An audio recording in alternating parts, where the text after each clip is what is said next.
ऐसे नाम लेके बुला लीजिएगा, मैं यहीं बैठा हूँ। नमस्कार, आप सभी का श्री खुशहाल दास विश्वविद्यालय के इस फेसबुक पेज, यूट्यूब पेज पे हार्दिक अभिनंदन है। आज का ये खास कार्यक्रम श्री खुशहाल दास विश्वविद्यालय, लॉर्ड्स विश्वविद्यालय और अपेक्स यूनिवर्सिटी के संयुक्त तत्वाधान में ऑर्गेनाइज किया गया है। आज के इस कार्यक्रम का जो मुख्य उद्देश्य है, हमारे बहुत ही अनुभवी प्रशासनिक अधिकारी श्री नवीन जैन जी की बुक वैक्सीन 50 कि किस उन्होंने लिखी है, उस बुक के बारे में वो आपके साथ में अपने विचार साझा करेंगे। नवीन जैन जी के बारे में मैं आपको संक्षिप्त परिचय दे देता हूँ। नवीन जैन जी जो है हरियाणा के नारनौल क्षेत्र के रहने वाले हैं। आपने चंडीगढ़ से जो अपनी यूजी और पीजी की पढ़ाई पूरी की, इस पढ़ाई को पूरी करने के बाद में आपने अपनी सेवाएं दी। इन सेवाओं को देते हुए फिर आपका मन है आप समाज की भलाई के लिए आगे बढ़े और आपने भारतीय प्रशासनिक सेवा को ज्वाइन किया और आप 2001 से प्रशासनिक सेवा में कार्यरत हैं। इस सेवा के दौरान आप विभिन्न जिलों के कलेक्टर भी रहे हैं और इसके साथ साथ विभिन्न विभागों में कार्य करते हुए आपने जो कन्या भ्रूण हत्या के खिलाफ आवाज उठाई है। आपको देश विदेश में बहुत सारे सम्मान प्राप्त हुए हैं और लगातार आप इसके ऊपर काम कर रहे हैं। कोरोना काल के अंदर हमने देखा कि जो मजदूरों को जाने के लिए कहीं से जो हमारी लेबर माइग्रेट थी, उनको अपने घर वापसी जाना था, तो उसका एक बहुत बड़ा राजस्थान के अंदर सहारा बनी, वो थी राजस्थान रोडवेज। तो ये सारा जो राजस्थान रोडवेज का मिशन चला, वो श्री नवीन जैन जी के दिशा निर्देश में, इनकी लीडरशिप में चला। तो उस समय इन्होंने बहुत सारी कहानियां देखी जो कि नकारात्मक थी, उसको किस तरह से हम पॉजिटिविटी के अंदर बदल सकते हैं। तो इन सारी बातों के ऊपर आज वो अपने विचार रखेंगे। मैं सबसे पहले श्री खुशहाल दास विश्वविद्यालय के प्रोफेसर एम.के. गडोलिया जी से गुजारिश करूंगा कि आप आज के हमारे कार्यक्रम के मुख्य अतिथि श्री नवीन जैन जी का स्वागत करें। धन्यवाद कोविद जी। आवाज आ रही है सर? एम आई ऑडिएबल? हाँ जी सर, आप सुन पा रहे हैं सर आपको? जी। मैं विश्वविद्यालय की ओर से माननीय नवीन जैन साहब IAS का बहुत बहुत स्वागत करता हूं और मैं इस बात के लिए तहे दिल से उनका शुक्रिया अदा करता हूं कि उन्होंने अपनी एक बहुत ही सकारात्मक सोच वाली, समाज पर प्रभाव डालने वाली एक ऐसी किताब के बारे में विचार विमर्श करने के लिए जिन विश्वविद्यालयों को चुना है, उन विश्वविद्यालयों में आपने श्री खुशहाल दास विश्वविद्यालय का नाम रखा है। मैं इसके लिए आपका हृदय से आभारी हूँ। और हमारे विश्वविद्यालय के परिवार चेयरपर्सन श्रीमान दिनेश जुनेजा साहब, हमारे विश्वविद्यालय की स्पॉन्सरिंग बॉडी श्रीमान बाबूलाल जी जुनेजा साहब, विश्वविद्यालय की फैकल्टी, विद्यार्थी, कुल सचिव एवं समस्त यहाँ के हनुमानगढ़ क्षेत्र के लोगों की ओर से आपका बहुत बहुत स्वागत करता हूँ। और मुझे उम्मीद है कि आपने जिस भावना से यह किताब लिखी है, वो भावना समाज में बदलाव लाएगी और जो आज की इस परिस्थिति में कई लोग जो नकारात्मक सोच से पीड़ित हो रहे हैं, नकारात्मक सोच से हटकर वह सकारात्मकता की ओर अग्रसर होंगे। क्योंकि जीवन में अगर नकारात्मकता हावी हो जाती है तो आदमी के सारे गुण दब जाते हैं और इंग्लिश में जिसको हम डिप्रेशन कहते हैं, उस डिप्रेशन में व्यक्ति जीवन व्यतीत करने लगता है। उसका किसी काम में मन नहीं लगता, उसको लगता है जीवन बेकार है, जीवन लीला समाप्त कर देनी चाहिए। इस तरह के नेगेटिव जो विचार हैं वो हावी हो जाते हैं। तो उन विचारों पर अगर हम काबू पा सकते हैं तभी हम आगे बढ़ सकते हैं। और इसके बारे में अभी जैसे मैं ये जो मुख्य बातें हैं किताब की, मुझे पूरा विश्वास है कि जैन साहब उस पर प्रकाश डालेंगे और न केवल हम सभी अध्यापकगण और यहाँ के विद्यार्थी इस बात से लाभान्वित होंगे, बल्कि हमारे अपने जीवन में भी बदलाव लाने में ये एक महत्वपूर्ण भूमिका अदा कर सकेगा। कोविद जी। बहुत बहुत धन्यवाद सर। हमारे साथ में लॉर्ड्स यूनिवर्सिटी के registrar sir doctor Pankaj Arora ji भी जुड़ चुके हैं। आपका भी सर एक बार मैं पुनः स्वागत करता हूं। और मैं अपेक्स यूनिवर्सिटी के vice chancellor sir professor Om Prakash चिंगानी जी से गुजारिश करूंगा कि आप भी एक बार हमारे अतिथि का स्वागत करें sir. Chingani sir. Honourable vice chancellor professor. धन्यवाद कोविद जी। मेरी आवाज आ रही है? जी सर। ओके। सबसे पहले तो मैं जैन साहब का बहुत बहुत धन्यवाद करना चाहूँगा कि उन्होंने इस समय कोविड-19 के बारे में और जो इसका प्रभाव है जनमानस के उसको लेते हुए इन्होंने एक ऐसी किताब लिखी है जो आने वाले समय में विद्यार्थियों और शिक्षकों दोनों के लिए एक मील का पत्थर साबित होगी। वर्तमान में कोविड-19 का जो असर है वो इस शताब्दी में सबसे भयानक तरह से हमारे सामने आया है। हर शताब्दी में कोई न कोई ऐसी विपदा आती है, लेकिन इस बार हमारा सामना एक अदृश्य शक्ति से हुआ जो अपना प्रभाव किस प्रकार छोड़ रही है इसके बारे में हमें कोई जानकारी नहीं थी, और इसको फेस करना अपने आप में एक बहुत बड़ा चैलेंज मानव सभ्यता के लिए हुआ। और हम लोग लॉकडाउन के दौरान जो घरों में बंद रहे उनको कई तरह की मानसिक बीमारियों से जूझना पड़ा, और क्योंकि विद्यार्थी लोग जो हैं उन पे इसका सबसे ज़्यादा असर हुआ। एक तो वो शिक्षा के बारे में बहुत चिंतित रहे, दूसरा उनके एकेडमिक प्रोग्रेशन के बारे में वो बहुत चिंतित रहे, और तीसरा जो है शिक्षा के साथ साथ में उनको कई एक्टिविटीज़ जो करनी पड़ती है उससे वो वंचित रहे। और इसका प्रभाव ये हुआ कि उनमें बहुत सारे बच्चे एक मानसिक बीमारी के दौर से हुए। इस दौर में वो बच्चे भी बहुत ज़्यादा प्रभावित हुए जो अपना एडमिशन किसी अगली कॉलेज में लेना चाहते थे, खासकर ऐसे जो कंपटीशन एग्जाम से IITs, IIM और ऐसी क्लासेस में जाते हैं, उनको बहुत सारी मुश्किलों का सामना करना पड़ा। इस दौर में इस प्रकार की एक किताब लिखना और कहानियों के माध्यम से जनमानस में पहुंचाना एक बहुत ही सार्थक प्रयास है, और मैं आशा करता हूं कि ये किताब विद्यार्थियों के लिए और शिक्षकों के लिए दोनों के लिए बहुत ही महत्वपूर्ण साबित होगी। और इसलिए मैं आपको बहुत साधुवाद देता हूँ और आपका आभार कि आपने इस समय में किताब लिखने का बहुत बड़ा बीड़ा उठाया। किताब ऐसे समय में सभी की बहुत बड़ी साथी रही है, खासकर लॉकडाउन के पीरियड में, और इस पीरियड में अभी और भी समय बाकी है, और जैन साहब द्वारा लिखी गई किताब भी एक बहुत महत्वपूर्ण किताब साबित होगी हम सभी के लिए, और इसके लिए आपको बहुत बहुत धन्यवाद। कोविद जी। बहुत बहुत धन्यवाद सर। हमारे साथ में पंकज जी अभी जल्दी जुड़ने वाले हैं, और शायद किसी नेटवर्क इशू की वजह से उनका कनेक्शन कट गया है।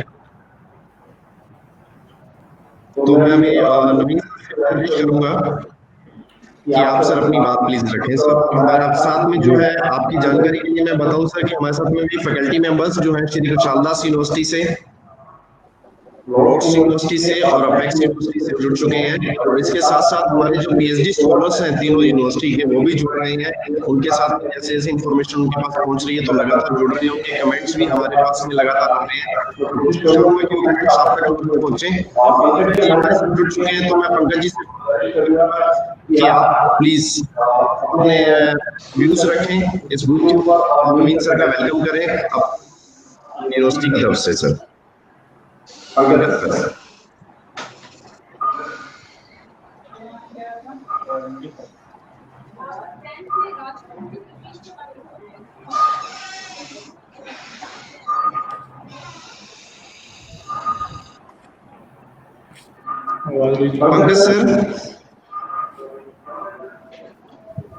पंकज पंकज सर आप सुन पा रहे हैं?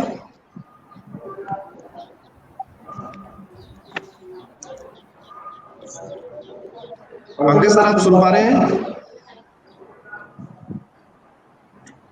शायद किसी नेटवर्क इशू की वजह से अभी वो नहीं जुड़ पा रहे हैं हमारे साथ में। तो मैं नवीन सर से गुजारिश करूंगा कि प्लीज आप अपनी बात रखें सर। जी और आपका स्वागत है सर एक बार। जी, बहुत बहुत धन्यवाद, थैंक यू वेरी मच।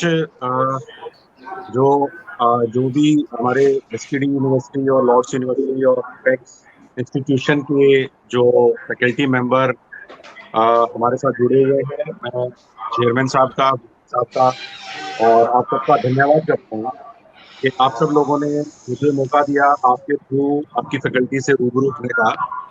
और मैं कोशिश करूंगा कि ऐसी बातें बता सकूं जो सबके काम आए। और मैं बहुत ज्यादा कोई कॉम्प्लेक्स बातें या कॉम्प्लिकेटेड मैसेज देने के लिए तैयार नहीं हूँ।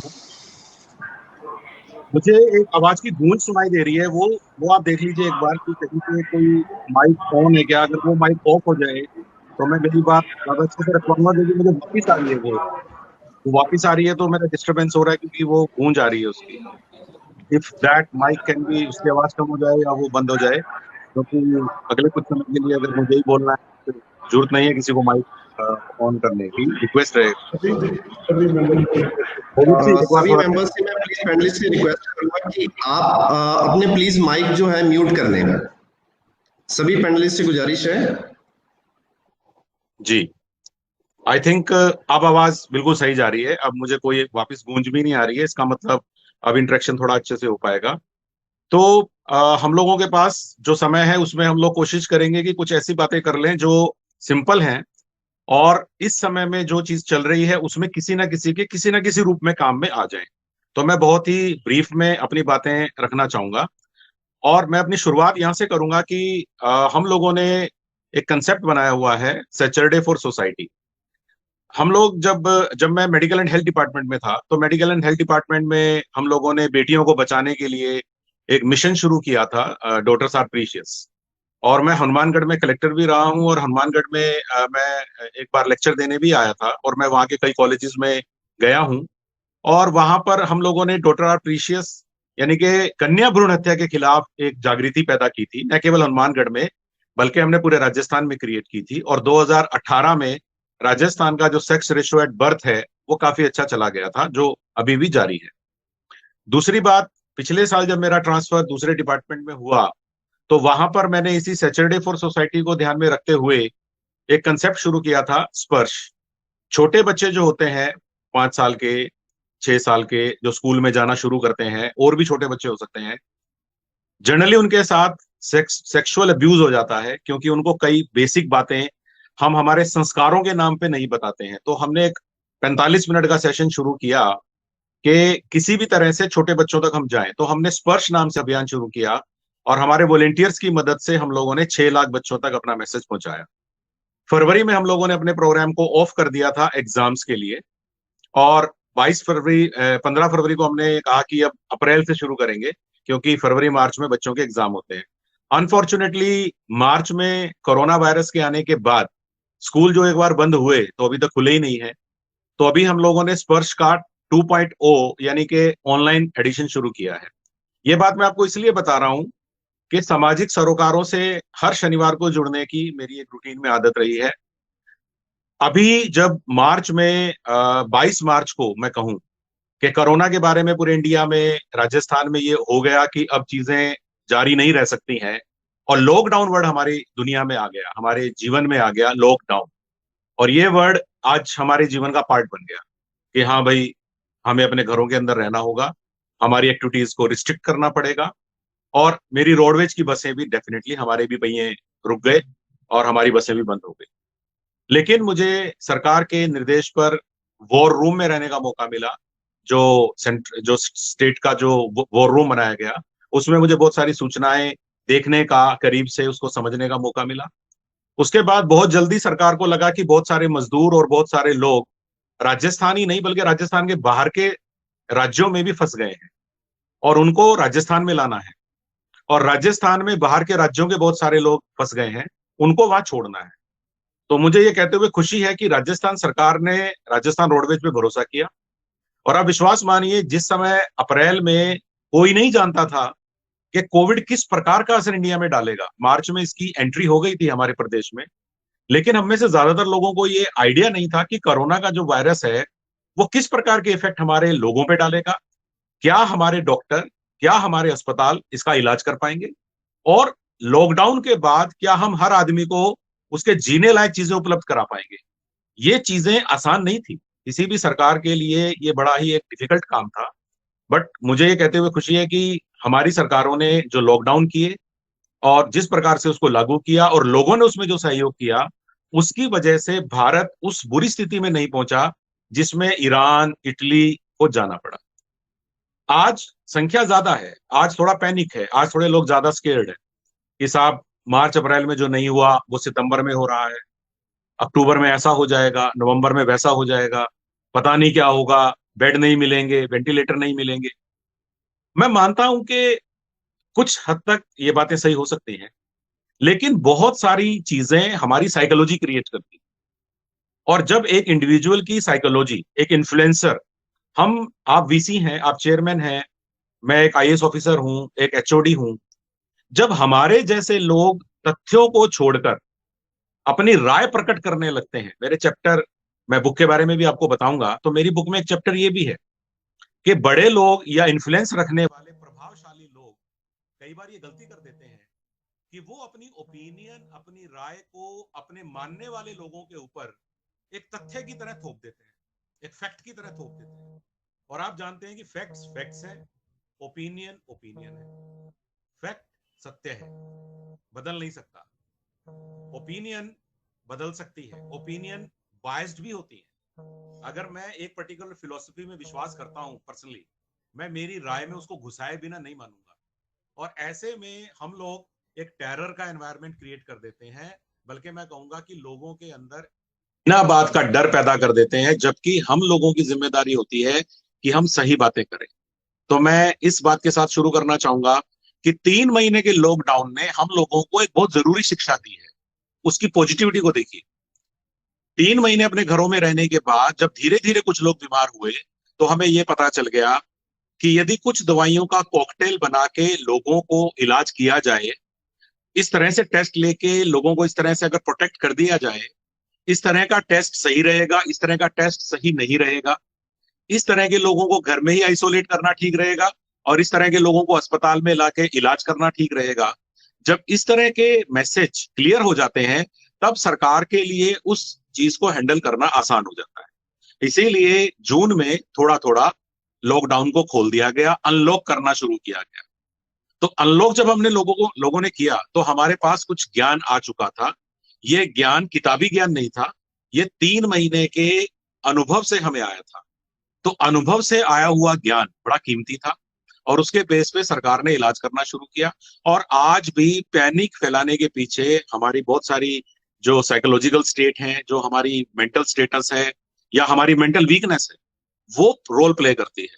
तो हम जो इन्फ्लुएंसर्स हैं, हम जो प्रभावशाली लोग हैं समाज के, जिनका की लोग सुनते हैं, 100, 200, 1000, 10,000 लोग हमारी बात सुनते हैं, तो हमारी ड्यूटी बनती है कि हम हमारे बोले हुए शब्दों से, हम हमारे लिखे हुए शब्दों से, हम सोशल मीडिया के थ्रू लोगों को अगर एनकरेज नहीं कर सकते तो कम से कम डिस्करेज नहीं करें।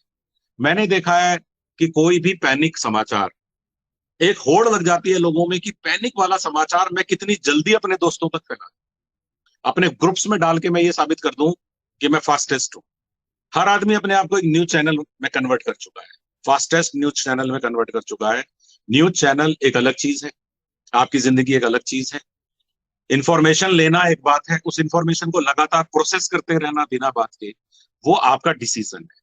तो मैं अपनी बात की शुरुआत यहां से करता हूं कि जब मैंने देखा कि मार्च के एंड से हमारे देश में जब इतना सारा नेगेटिविटी फैल गई, बहुत सारे लोगों ने इसका दुरुपयोग भी करना शुरू कर दिया अपने आप को स्टेब्लिश करने के लिए। कोई भी डिजिटल चैनल ने या किसी ऐसे आदमी ने जिसकी कोई क्रेडिबिलिटी नहीं थी, जो स्टेब्लिश्ड चैनल होते हैं, जो स्टेब्लिश्ड डिजिटल चैनल होते हैं, सोशल मीडिया हैंडलर होते हैं, वो तो कहीं ना कहीं जानते हैं कि उनकी बातों का क्या असर होने वाला है। लेकिन बहुत सारे लोग ऐसे थे जिन्होंने कोरोना के अंदर खुद को इस्टेब्लिश करने की पोटेंशियल को देखा और फिर गाहे बगाहे ऐसी ऐसी बातें उन्होंने फैलानी शुरू कर दी, जिसकी वजह से आम आदमी में डिप्रेशन आना शुरू हो गया, वो डीमोटिवेट होना शुरू हो गया। सामानों दुकानों पर सामान खत्म हो जाएगा से लेकर, फलानी चीज की शॉर्टेज होने से लेकर, इस तरह का इलाज कर लो, ये चीज खा लो इससे इलाज हो जाएगा, या इस तरह की चीजें नहीं खाने से कोरोना नहीं होता है, इस एज ग्रुप के लोगों को कोरोना नहीं होता है। आप देखिए कितनी तरह की गलत फहमियां क्रिएट की गई। ये 70 साल से ज्यादा के लोगों को होता है। आज आप बता दीजिए कि क्या 70 साल से ज्यादा के हर इंसान को जिसको कोरोना हुआ है, क्या वाकई में उनकी डेथ हुई है? मैं बहुत सारे केस जानता हूं जिनमें 70 साल से ज्यादा का व्यक्ति जिसको डायबिटीज भी ज्यादा थी, वो ठीक हो गए। और 35 से 45 साल के वो व्यक्ति जिनको की एथलेटिक, जिसको हम कह सकते थे कि बहुत ज्यादा अपना ध्यान रखते थे, लेकिन उनको इसमें मोर्टेलिटी का सामना करना पड़ा।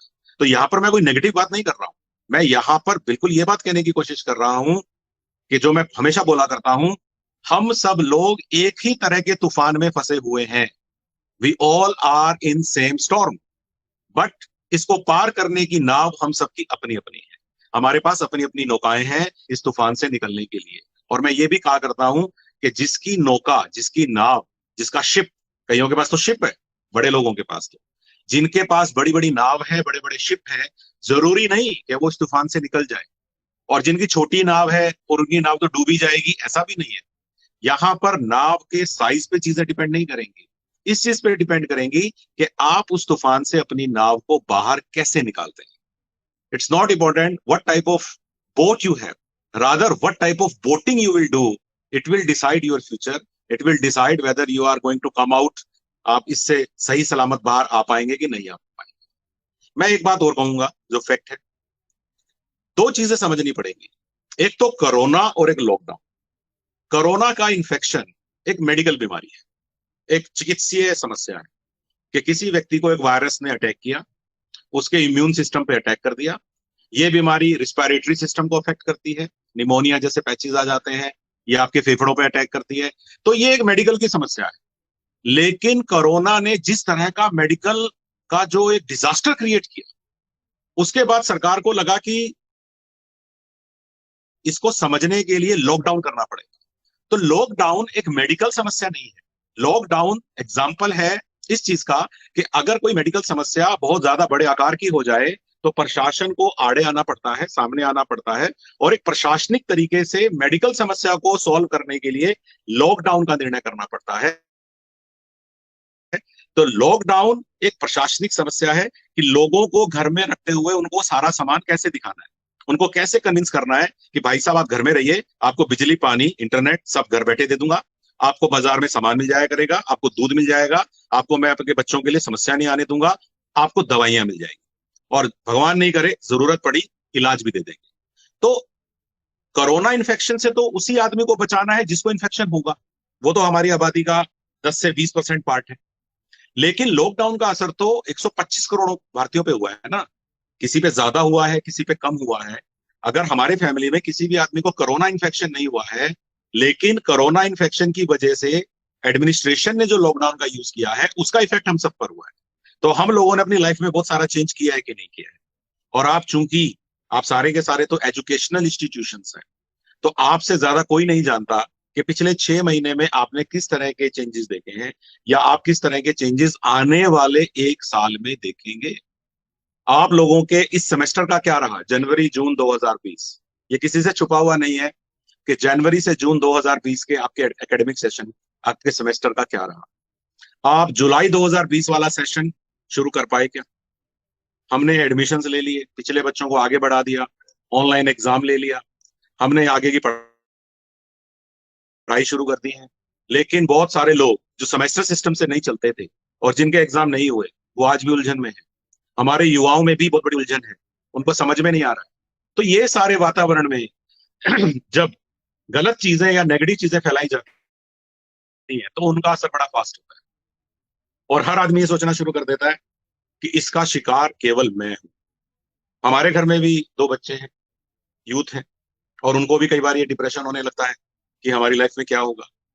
लेकिन मैं एक ही बात कहना चाहता हूं कि सबसे पहला मंत्र जो आज का नंबर 1 मैं आपको देना चाहता हूं, बहुत ही सिंपल है, एक्सेप्ट थिंग्स। चीजों को स्वीकार कर लीजिए। मैं आपको यही कहना चाहता हूं, चीजों को स्वीकार कर लीजिए, क्योंकि हम में से बहुत सारे लोग इस बात को एक्सेप्ट करने को तैयार नहीं है कि हमारी जिंदगी में एक परिवर्तन हुआ है, सबके साथ हुआ है, और इसको हम बहुत ही सेंसिबल तरीके से, पेशेंस के साथ टैकल कर पाएंगे। ये शौर्य दिखाने का समय नहीं है, ये धैर्य दिखाने का समय है। ये मैं आप लोगों से रिक्वेस्ट करना चाहता हूं। तो मेरे ख्याल से सबसे पहली बात यही है। और एक्सेप्ट करने पर मैं एक दो बातें और बता दूं कि एक्सेप्ट से क्या मतलब है। अभी 6 महीने से एक बहस चल रही है कि हमें एजुकेशनल फीस देनी चाहिए कि नहीं देनी चाहिए। लोग कहते हैं साहब पढ़ाई नहीं हुई तो किस बात की फीस देनी चाहिए। एजुकेशनल इंस्टीट्यूट कहते हैं कि साहब हमारे स्टाफ को तो हम तनख्वाह दे ही रहे हैं, बिजली पानी का खर्चा तो आ ही रहा है, एफिलिएशन फीस तो यूनिवर्सिटी को जाती ही है, या उसके अलावा जो भी मिनिमम खर्चे एक इंस्टीट्यूट को करने पड़ते हैं वो तो हो ही रहे हैं। तो मैं यहाँ पर सिंपल एक सवाल ये उठाता हूं कि अगर आपको लगता है कि आपको सरकार से तनख्वाह मिलनी चाहिए, या आपके प्राइवेट कंपनी वाले से आपको तनख्वाह मिलनी चाहिए, चाहे आप काम पर गए कि नहीं गए, तो यही स्टेटस बाकी सारे इंस्टीट्यूशंस का भी है। बहुत सारे पेरेंट्स मेरी बात के अगेंस्ट हो सकते हैं कि नहीं सर आप क्या इस बात का समर्थन करते हैं कि इनको फीस मिलनी चाहिए कि नहीं मिलनी चाहिए। मैं सिंपल ये कहना चाहता हूं कि दुनिया में ऐसा नहीं हो सकता कि जब मेरा लेने का नंबर आए तो मैं ये कह के ले लूं कि भैया ये चीज मुझे इसलिए चाहिए क्योंकि कोरोना के कारण मेरी हालत पतली है, मुझे दीजिए। और जब मेरा देने का नंबर आए तो मैं ये कह के रोक लूं, मैं दूं कैसे, मेरी हालत पतली है। तो एक ही कंसेप्ट दोनों जगह कैसे लगाया जा सकता है? ये तो मानवता नहीं हो सकती। तो इसका कोई ना कोई सोल्यूशन तो जरूर होगा। और मुझे लगता है कि धीरे धीरे समय के साथ जब हम एक दूसरे को समझेंगे, जो कि मेरे ख्याल से हमने समझना शुरू कर दिया है और आने वाले समय में समझना ही पड़ेगा। मैं कहना चाहता हूं सह अस्तित्व, को एग्जिस्टेंस, ये कोई सिंपल बात नहीं है, ये बहुत इंपॉर्टेंट बात है। हम लोगों को इस बात को समझना पड़ेगा। मेरी किताब में, मैं आपको पहले किताब भी दिखा देता हूं क्योंकि आप लोग शायद देखना चाहेंगे जिन लोगों ने किताब अभी तक नहीं देखी है। तो ये वैक्सीन 50 है और इसका जो टाइटल है वो कहता है किल द नेगेटिविटी वायरस, यानी कि नकारात्मकता के वायरस को अपने शरीर के अंदर से मार डालिए। तो ये किताब मेडिकल की किताब नहीं है, लेकिन ये मेंटल स्ट्रेंथ देने के लिए या फिर आदमी के अंदर से नेगेटिविटी को हटाने के लिए एक प्रयास है। तो इस किताब में 50 चैप्टर हैं, 2 या 3 या 4 पेज के चैप्टर हैं, 200 पेज की ये कुल किताब है। और इसमें आपको कोई बहुत बड़ा ज्ञान होने की आवश्यकता नहीं है। आप इसमें पढ़ेंगे वही जो आपने पिछले 6 महीने में महसूस किया है, जो मैंने महसूस किया है एक आम आदमी की तरह। और उन एक्सपीरियंसेस के थ्रू जो नेगेटिविटी मुझे महसूस हुई, उसके लिए हमारे पास महाभारत में स्टोरी है, जातक कथाओं में स्टोरी है, हमारे आसपास कोरोना से रिलेटेड स्टोरी है, और इसके अलावा बहुत सारी कहानियां हमने इंटरनेट पे सुनी है, हमने मेडिकल डिपार्टमेंट में सुनी है, हमने मैनेजमेंट स्कूल्स में सुनी है। मैं मैनेजमेंट का स्टूडेंट हूं। तो वो सारी कहानियां जो हम सुनते आए थे, मैंने देखा कि हमारी महाभारत, हमारी जातक, हमारे पंचतंत्र, सब जगह इन नेगेटिविटीज के लिए बड़ी अच्छी स्टोरीज हैं। मैंने तो केवल इतना किया है कि मैंने कोरोना टाइम की सिचुएशन को एक कहानी से जोड़ के एक मैसेज देने का प्रयास किया है। मैंने कोई ज्ञान बांटने का प्रयास नहीं किया है। और मेरी किताब, जो नॉन रीडर्स होते हैं, यानी कि जिनको कहते हैं ना सर मेरे को किताब पढ़ने का शौक नहीं है, मुझसे किताब नहीं पढ़ी जाती, मेरा उद्देश्य है नॉन रीडर्स को ये रीडिंग सिखा दें। क्योंकि इस किताब में आप जब चाहें एक कहानी पढ़ लीजिए, सुबह पढ़ लीजिए, शाम को पढ़ लीजिए। कई लोगों ने 4 घंटे में किताब खत्म कर दी। उन्होंने कहा कि सर रात को 10 बजे पढ़ने बैठे तो 2 बजे खत्म हो गई, या सर मैं जयपुर से गंगानगर गया तो सर मैंने रास्ते में पढ़ दी। तो ये डिपेंड करता है कि आप किस तरह के रीडर हैं, आप कितनी देर पढ़ पाते हैं। लेकिन मैं केवल एक ही बात कहना चाहता हूं कि आप इस किताब को चाहे तो किंडल पे ले सकते हैं, अमेजन पे मैंने किताब अवेलेबल कराई है, अमेजन पे क्योंकि बेटर है, amazon.in पे किताब मिल जाती है। आप उस पे वैक्सीन 50 टाइप करेंगे या नवीन जैन इन बुक्स टाइप करेंगे तो आपको किताब मिल जाएगी। बाकी मैं आप लोगों को ये भी बताना चाहता हूँ कि किताब एक आदमी ने पढ़ ली है तो दूसरा आदमी उससे ले ले। किताब बंटती रहनी चाहिए, किताब आगे शेयर होती रहनी चाहिए। किताब पेपर से बनती है जो पेड़ से बनता है। तो जरूरी नहीं है कि 10,000 किताब छापी जाए, 1,000 किताब 5,000 लोग पढ़ सकते हैं। वो आप देखिए, लाइब्रेरी इसीलिए होती है कि एक ही किताब की 10 कॉपियां होती हैं और उसको 1,000 स्टूडेंट पढ़ लेते हैं धीरे धीरे। तो दैट आई विल एडवाइस। और ये किताब बनाने के पीछे मेरा मकसद केवल इतना था कि मैंने 50 पॉडकास्ट बनाए थे। जो पॉडकास्ट समझते हैं उनको पता होगा कि आप अपना ऑडियो रिकॉर्ड कर देते हैं और जनता के सामने उसको परोस देते हैं, और जनता उस ऑडियो को सुनती है, उन्हें अच्छा लगता है, वो डिमांड करते हैं, आप अगला पॉडकास्ट बनाते हैं।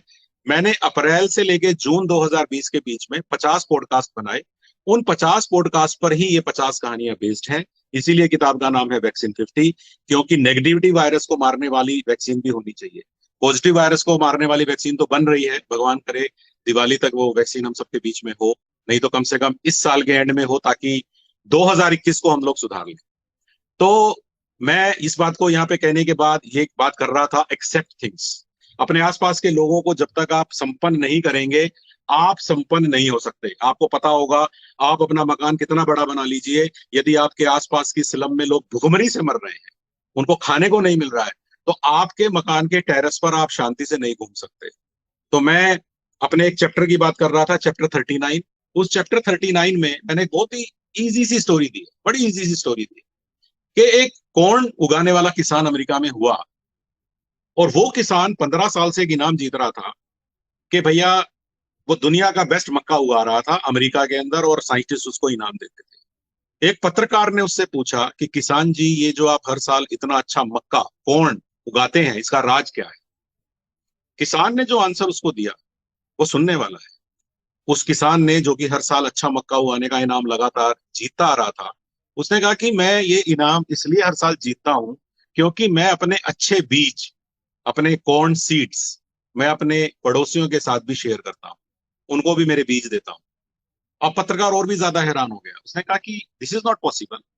कोई अपने कंपटीटर को अपनी चीज कैसे दे सकता है? कल को वो अच्छा मक्का उगा के आपके साथ आ जाएंगे, आपके सामने आ जाएंगे, आपका मुकाबला करेंगे, तो क्या होगा? तो किसान ने कहा, तो इससे क्या फर्क पड़ता है?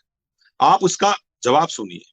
वो कहता है कि पत्रकार जी, आपको शायद पता हो, जब हम अपने खेतों में फसल उगाते हैं, तो हम जब अपने खेतों में फसल उगाते हैं, तो फसल के जो पोलन ग्रेन्स होते हैं, जो परागकण होते हैं, वो चिड़िया के साथ, बर्ड्स के साथ, हवा के साथ इधर उधर बहते हुए दूसरे के खेतों में भी चले जाते हैं।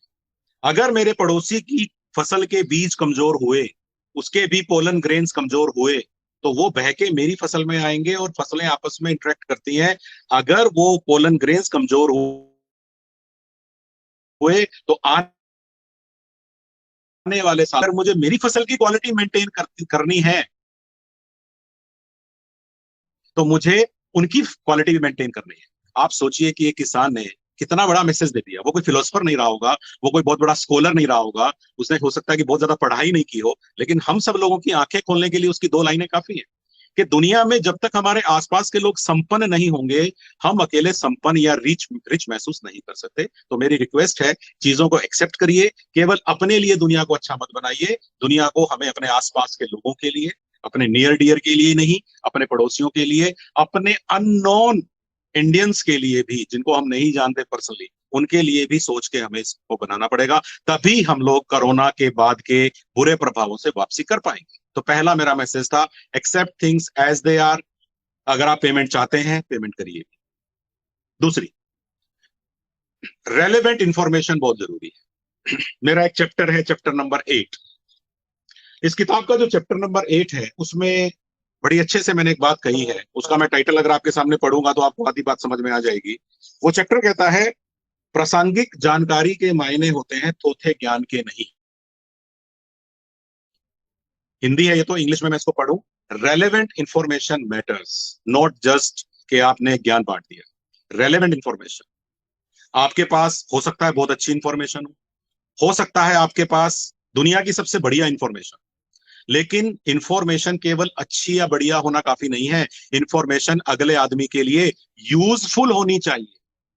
पेरू में क्या हो रहा है, वेनेजुएला में क्या हो रहा है, या वियतनाम में क्या हो रहा है, जब तक एक आदमी को उससे डायरेक्टली फर्क नहीं पड़ता है, मेरे ख्याल से वो इंफॉर्मेशन बार बार उसको देके उसको नेगेटिव या डिस्करेज करने से कोई अर्थ नहीं है। और आज ये काम बहुत हो रहा है। अभी मैंने देखा था कि जब कोरोना शुरू हुआ, और इटली में ये कोरोना काफी हद तक फैल गया था, और काफी लोग इटली में उस समय मर रहे थे, स्पेन में काफी लोग मर रहे थे, तो उन्हीं दिनों में सोशल मीडिया पे मैंने एक न्यूज पढ़ी कि यूरोपियन कंट्रीज के जो लोग हैं वो इतने डिप्रेस हो गए हैं कि उन्होंने अपने सारे करेंसी नोट सड़कों पे फेंक दिए, और सड़क पे करेंसी नोट पड़े हुए हैं, इसकी फोटो आई सोशल मीडिया पे, और हम सब लोग सोचने लगे वाह यार क्या बात है, वास्तव में मोह माया कुछ नहीं है। अब यूरोपियंस को भी समझ में आ गया कि जिंदगी और मौत भगवान के हाथ में है, ये सब हमारे हाथ में नहीं होता, और लोगों ने उस बात को सही मान लिया। लेकिन एक चैनल ने इसकी पड़ताल की और उन्होंने पता लगाया कि साउथ अमेरिका के अंदर, एक देश के अंदर, क्योंकि पुरानी करेंसी सरकार ने खत्म करके नई करेंसी बनानी शुरू कर दी थी और नई करेंसी का वहां डिस्ट्रीब्यूशन हो गया था, तो इसीलिए लोगों ने पुरानी करेंसी यूजलेस होने के कारण सड़कों पे फेंक दी थी। तो कई साल पुराने फोटो का इस्तेमाल आदमी को इमोशनल करने के लिए लोगों ने किया, और हमें से ज्यादा लोगों ने भी शायद आज तक उसको सच मान रखा होगा, और 10 जगह हमने ये बात औरों को बता के ये जताया होगा। कितना डर पैदा होता है इससे कि यार इतना डर हो गया है क्या कि लोग अपना जमा किया हुआ पैसा सड़कों पे फेंक रहे हैं, तो इसका मतलब वास्तव में कोई कहता ना कि कलयुग का अंत आ गया है, धरती खत्म होने वाली है। हम नेगेटिविटी में ऐड करते जा रहे हैं और उस सूचना को वेरीफाई नहीं करते। गूगल है यार, कौन आदमी है जिसके फोन में गूगल नहीं है, किसके कंप्यूटर पे गूगल नहीं है? गूगल तो है, इट्स एवरीवेयर। तो आप गूगल में सर्च ही कर लो यार। अगर आप गूगल में सर्च कर लेते तो आपको दूसरों को गलत इंफॉर्मेशन फैलाने की जरूरत कहाँ थी? तो रेलेवेंट इंफॉर्मेशन हो, यूजफुल इंफॉर्मेशन हो। तो मेरी किताब के चैप्टर नंबर 8 में एक कहानी मैंने दी है, मैं आप लोगों के लिए सुनाता हूँ, ताकि आप लोग उस कहानी को सुने तो आप भी प्रेरित हो कि कितना इंपॉर्टेंस है रेलेवेंट इंफॉर्मेशन का। मैं थोड़ी सी छोटी करके सुनाता हूँ आपको। आप ये मान लीजिए कि मैं उसको इंडियन कर देता हूँ, वैसे इसमें अमेरिकन हॉट डॉग बेचने वाला आदमी है, मैं आपके लिए इसको एक हनुमानगढ़ में समोसे बेचने वाला आदमी बता देता हूँ। हनुमानगढ़ में स्टेशन के पास एक आदमी मान लीजिए समोसे बेचता था, और उसके समोसे खूब बिकते थे क्योंकि क्वालिटी बहुत अच्छी थी। लोग उसके समोसे भर भर के ले जाते थे। आपके यहाँ भी गाजर पाक फेमस है ना किसी का, हनुमानगढ़ स्टेशन के जस्ट बाहर काफी बिकता है उसका, थोक के भाव। तो ऐसे ही मान लीजिए कि वो समोसे बनाने वाला भी एक आदमी था जिसके समोसे बिकते थे, और वो दिन में बड़ी मेहनत करता था, अच्छे आलू लाता, अच्छा मैदा लाता, क्वालिटी के आइटम लाता, अच्छी एडवर्टाइजमेंट करता, प्यार से लोगों को पुकार पुकार के अपने समोसे खिला रहा था, अच्छी चटनी बनाता और बड़े अच्छे समोसे बेच रहा था। 10 रुपए का समोसा, 20 रुपए का समोसा बिक जाता उसका, 10-10, 1-1 हजार, 2-2 हजार समोसे बेच रहा है, और इस पैसे से अपने बच्चे को बहुत बड़ी यूनिवर्सिटी में एमबीए करवा रहा है, बहुत बड़ी यूनिवर्सिटी में एमबीए करवा रहा है। छुट्टी हुई, बेटा घर आया, पापा की दुकान पे चला गया, और पापा की दुकान पे आके क्या कहता है, पापा बिजनेस कैसा चल रहा है? उसके पापा ने कहा बेटा बिजनेस बहुत बढ़िया चल रहा है, 1000 से 2000 समोसे बेचता हूँ, खूब बढ़िया इनकम हो रही है अपनी तो पर डे। उसने कहा और पापा? उसने कहा बेटा मैं सोच रहा था कि बिजनेस को थोड़ा आगे बढ़ा लूं। अब मैं सोच रहा हूँ कि आजकल के बच्चे चाउमीन मांगते हैं, पिज्जा मांगते हैं, बर्गर मांगते हैं, मैं सोच रहा था ये भी बनाने शुरू कर दूं।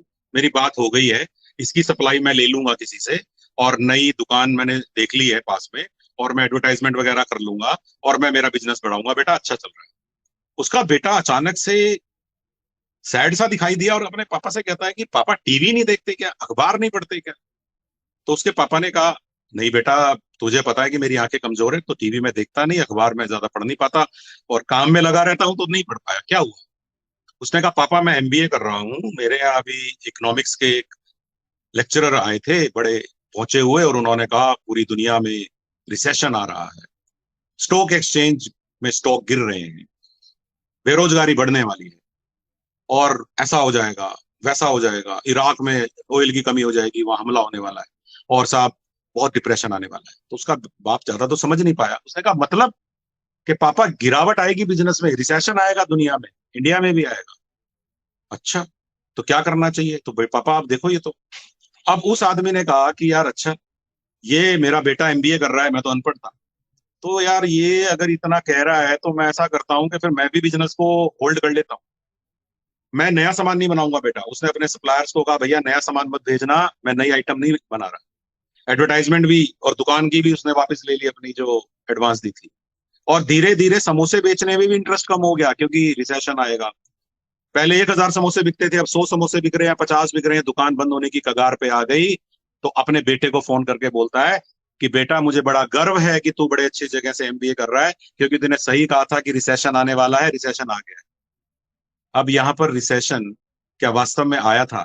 क्या हनुमानगढ़ में समोसे बेचने वाले व्यक्ति को दुनिया की स्टॉक एक्सचेंजेस से मतलब रखना चाहिए था? सूचना सही होगी, इंफॉर्मेशन सही थी, लेकिन आपने गलत व्यक्ति को दी। वो इन्फॉर्मेशन उसके लिए रेलेवेंट नहीं थी। आपने रेलेवेंट इन्फॉर्मेशन दी होती तो ये किसी ऐसे आदमी को दी होती जो कोई फॉरेन एक्सचेंज का बिजनेस करने वाला था। लेकिन आपने एक समोसे बेचने वाले को डिप्रेस कर दिया, तो 1000-2000 समोसे पर डे बेच के 5 से 10 हजार रुपए दिन में कमाने वाला इंसान वो बिजनेस भी खो बैठा। और आप सोचिए कि कोरोना के दिनों में तो हमने हद ही मचा दी, बेटा ये वाला बिजनेस तो अब नहीं चला करेगा। अरे यार आप सोच के देखिए, आप अपने बिजनेस को लेके परेशान है, आप तो अपने बिजनेस को लेके परेशान है। मैं ऐसे इंसान को जानता हूं जिसका अच्छा बिजनेस था। लास्ट ईयर अप्रैल 2019 में उसने अपने सारी जमीनें बेचकर एक बड़ी जमीन खरीदी गुजरात में, और वहां पर बहुत बड़े होटल ग्रुप से टाई अप करके ये कहा कि मैं आपको होटल बना के दूंगा, आप तो मेरे को फिक्स रेंट दे दिया करना। होटल ने कहा ठीक है बना के दे दो। आप सोच के देखिए कि सारा सामान बेचकर एक जमीन खरीदता है, होटल बनाना शुरू कर देता है।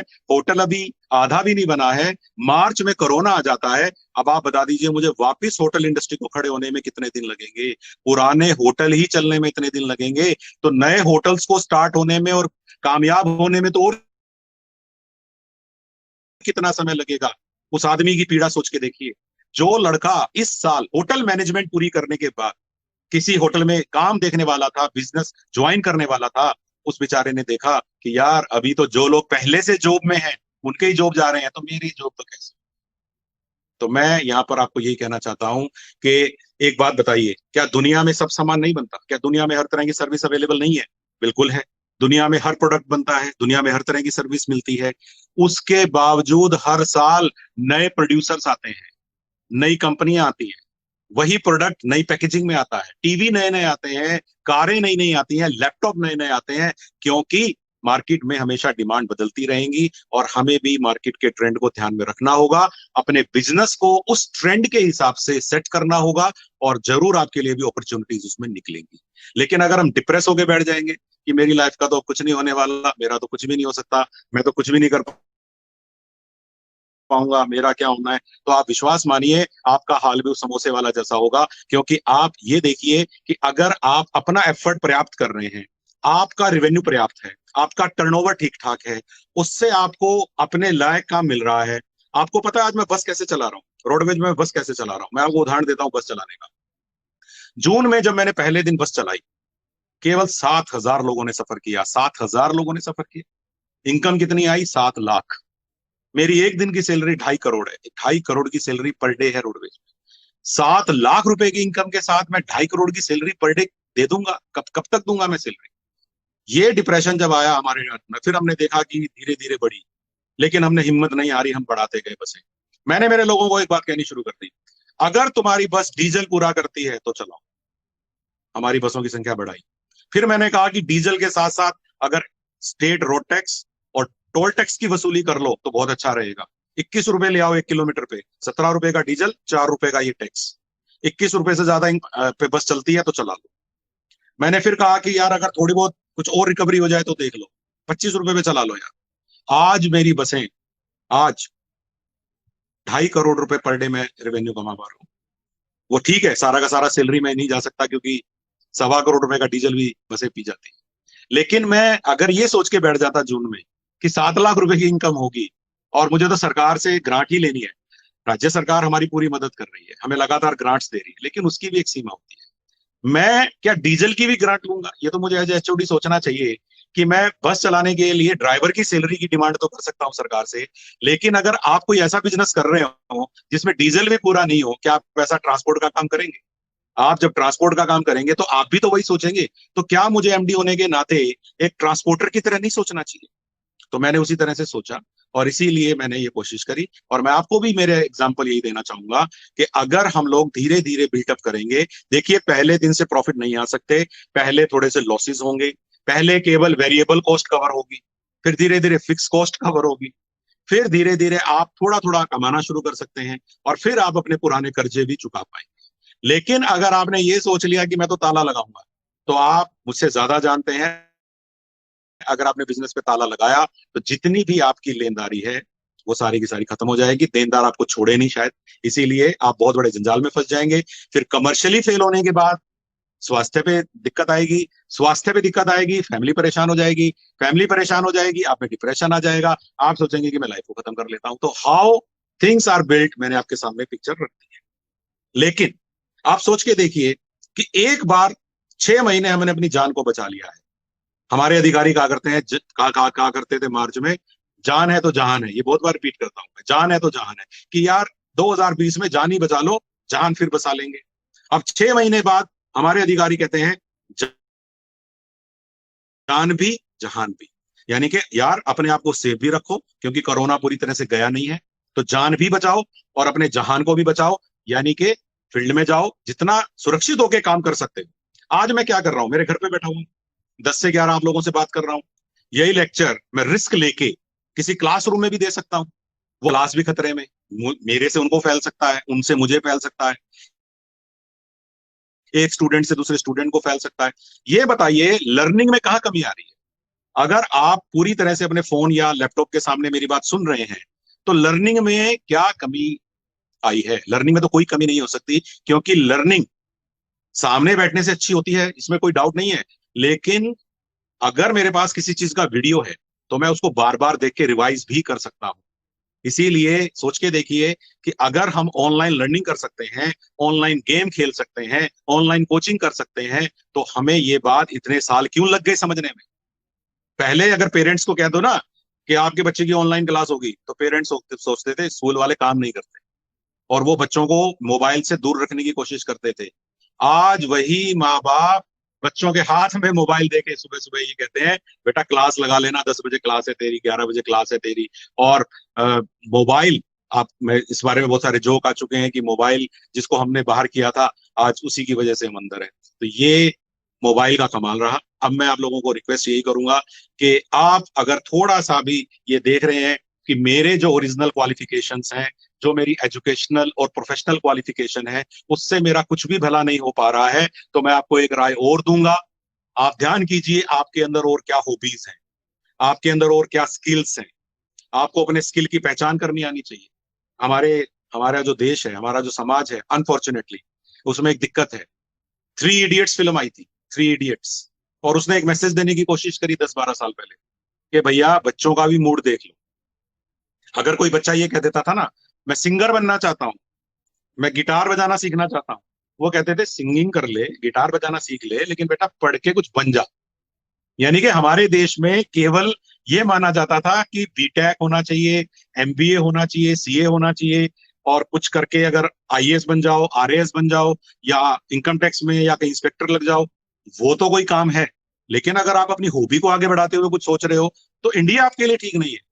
मैं तो एक बात कहना चाहता हूं कि हमें, यही तो दिक्कत हो गई कि हमने स्पोर्ट्स में इन्वेस्ट नहीं किया, हमने आर्ट में इन्वेस्ट नहीं किया, हमने कल्चर में इन्वेस्ट नहीं किया, और इसी कारण से आज हमारे बहुत सारे जो ट्रेडिशंस हैं वो खतरे में है। हमारे स्पोर्ट्स में आप देख लीजिए हमारी परफॉर्मेंस क्या है 125 करोड़ के देश की, क्योंकि हम लोगों की सोसाइटी ने ये माना क्लासरूम में जाके पढ़ के एग्जाम दे के डिग्री लेना ही जरूरी है। और कोरोना ने आपको बता दिया कि भैया ऐसा जरूरी नहीं है, जब मेरे जैसी चीज आती है तो अपने आप को चेंज कर लो। और आपने चेंज किया है, और ये चेंज रहेगा, ये कोरोना के जाने के बाद भी ये चेंज रहेगा। ऑनलाइन क्लासेस कहीं नहीं जाने वाली, मल्टीमीडिया के थ्रू पढ़ाई बढ़ेगी, इससे ज्यादा बढ़ेगी, लोग इसमें इन्वेस्ट कर रहे हैं। अन अकेडमी, हमारे जयपुर का लड़का, गर्व होना चाहिए हम सबको रोमन सैनी के ऊपर, जो आज आईपीएल का स्पॉन्सर बन गया है। 4 साल में उस लड़के ने अपनी कंपनी खड़ी करके बता दी। 2015-16 में उसका सिलेक्शन हुआ आईएएस में। आईएएस में सिलेक्शन होने के बाद आप सोचिए कौन लड़का छोड़ता है, कौन माँ बाप छोड़ने देते हैं। लेकिन उनके पिताजी ने उनका सपोर्ट किया, दोस्त के साथ कंपनी बनाई, अन अकेडमी नाम रखा, 4 साल में हजारों करोड़ रुपए की वैल्यूएशन वाली कंपनी बना डाली। हम सब आईएएस ऑफिसर के लिए एक एग्जाम्पल बन गया कि जरूरी नहीं हो यार कि आपने आईएएस में सिलेक्शन कर लिया है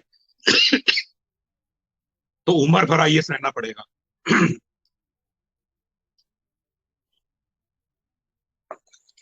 कोई जरूरी नहीं है, ये जिंदगी आपकी है। एक एग्जाम पास करने का मतलब ये नहीं है कि आपने अपनी जिंदगी को गिरवी रख दिया है, आपके सपने गिरवी नहीं हो सकते हैं। और लास्ट टाइम मैंने एक बात कही थी कि स्किल बहुत जरूरी है, और स्किल को पहचानिए। हो सकता है आपने डेंटिस्ट का कोर्स कर लिया, आपने बीडीएस कर लिया, लेकिन जरूरी नहीं कि आप एक डेंटल क्लिनिक पे ही अपनी जिंदगी बिताने वाले हैं अगले 40 साल की। ये जरूरी नहीं है। हम में से बहुत सारे लोग हैं जिन्होंने हॉबी कुछ और पाली, पैसा कमाने के लिए कुछ और करना पड़ा। लेकिन अगर कोरोना ने हमें अवसर दिया है ये तलाशने का कि मैं अगर मेरी प्रेजेंट क्वालिफिकेशन के बेस पे आगे नहीं बढ़ सकता हूं, तो क्या मेरी किसी स्किल में, मेरी किसी हॉबी में, मेरी फोटोग्राफी में, या मेरे कुछ सिखाने में, मैं डांस सिखा सकता था तो मैं डांस सिखा सकता हूं क्या? ये हॉबी आपके अंदर डेवलप की है, वो हॉबी का आप यूज करके देखिए, क्योंकि हम में से बहुत सारे लोग अपने स्किल के बारे में जानते ही नहीं है। तो मैं स्किल के ऊपर भी, मेरा एक चैप्टर है स्किल, चैप्टर नंबर 22 पेज 78 पे कहानी है जो मैं आपके सामने रखना चाहूंगा। बड़ी इंटरेस्टिंग स्टोरी है और बहुत ही पंच लाइन वाली स्टोरी है, एकदम दिमाग पे असर कर जाती है। सारी ही कहानियां पंच लाइन वाली है, 50 चैप्टर में 50 कहानियां 50 ही पंच लाइन मारती हैं, और आखिरी लाइन तो आपको सोचने में मजबूर कर ही देगी, मेरा दावा है। तो मैं आपको ये बताना चाह रहा था कि ये क्या है। आप देखिए, एक ऊंट का बच्चा अपनी माँ से बात कर रहा है, ऊंटनी से, और अपनी माँ से सवाल पूछ रहा है, और अपनी माँ से पूछता है कि मम्मी, ये जो मेरे जो पीठ पे कुबड़ है, हम्प है, ये क्यों बनाया भगवान ने, बड़ा अजीब सा लगता है। उसकी माँ ने कहा कि बेटा, हम ऊंट हैं, हम रेगिस्तान में चलते हैं, तो पानी की कमी हो जाती है, तो पानी स्टोर हो जाता है कुबड़ में, तो उस पानी को यूज कर लेते हैं। अच्छा मम्मी, मम्मी ये मेरी टांग इतनी लंबी और नीचे से फिर एकदम गोल अजीब सी क्यों है? उसकी माँ ने कहा कि हम रेगिस्तान में चलते हैं बेटा, रेत होती है, तो रेत में जब हम चलते हैं तो ऐसे पांव ठीक रहते हैं, गोल गद्देदार। उसने कहा अच्छा मम्मी। उसने कहा मम्मी, एक आखिरी सवाल और है मेरा, ये मेरी जो आईब्रोज हैं, आई लैशेज जो बनी हुई हैं, वो इतनी मोटी और भद्दी सी बनी है, इतनी मोटी भद्दी आई लैशेज मुझे क्यों दी भगवान ने? तो उसकी मम्मी ने कहा कि बेटा, रेगिस्तान में आंधियां चलती हैं, रेत उड़ती है, तुम्हारी आंखों में रेत ना घुसे, भगवान ने सुरक्षा के लिए आई लैशेज मोटी कर दी। अब यहाँ सुनिएगा बात आप। अब उसका जो ऊंट का बच्चा है वो क्या सोचता है और अपनी मम्मी को क्या कहता है कि मम्मी फिर एक बात बताओ, अगर भगवान ने मेरा ये कुबड़ पानी स्टोर करने के लिए बनाया है रेगिस्तान में, मेरे पांव रेगिस्तान में चलने के लिए बनाए हैं, और अगर भगवान ने मुझे जो ये आईलैशेस रेगिस्तान की रेत से बचने के लिए दी हैं, तो फिर हम इस चिड़ियाघर में क्या कर रहे हैं? यानी कि ये क्वेश्चन ऊंट का बच्चा अपनी मम्मी से एक चिड़ियाघर के बाड़े में पूछ रहा था। हम में से भी बहुत सारे लोग रेगिस्तान में नहीं गए, हम जहां के लिए बने हैं वहां नहीं गए हैं, हम अपना टाइम किसी जू में बिता रहे हैं। हम में से कई लोग हैं जिनको जंगल में विचरण करना था, लेकिन जू के किसी बाड़े में है। हम इंडिपेंडेंटली कुछ करना चाहते थे, रिस्क नहीं लिया, सेफ गेम खेला, आज पछता रहे हैं। या ज्यादा रिस्क ले गए, इतना ले गए कि अपने बेस को बिल्कुल ही खत्म कर लिया। तो मैं तो एक ही बात कहना चाह रहा हूँ, स्किलिंग इज द की। अपनी स्किलिंग को इम्प्रूव करिए और अपने आसपास के लोगों की स्किलिंग को इम्प्रूव कराइए। अगर आप ऑनलाइन क्लासेस लगा रहे हैं, तो मैं हर यूनिवर्सिटी से रिक्वेस्ट करूंगा कि अगर आप ऑनलाइन क्लासेस लगा रहे हैं, तो इस समय स्टूडेंट्स को क्लास का कंटेंट से ज्यादा, वो तो गूगल पे भी बहुत है लेक्चर्स, बहुत सारे लेक्चर गूगल पे हैं, बहुत सारे वीडियो है, बहुत सारी पीपीटी मिल जाती है। 999 भरिए, दुनिया की बेस्ट पीपीटी आ जाती है आपके पास। तो मैं ये कहना चाहता हूं कि किताबी ज्ञान इतना इंपॉर्टेंट नहीं है। सबसे पहला ज्ञान है, बच्चे को डिप्रेशन से बाहर लाइए, उसको प्रॉमिस करिए कि दुनिया सुधरेगी, वापस वैसी हो जाएगी, हम सबकी लाइफ वैसी होने वाली है जैसी कोरोना से पहले थी। और ये कहने के साथ साथ उसके स्किल को इंप्रूव करिए।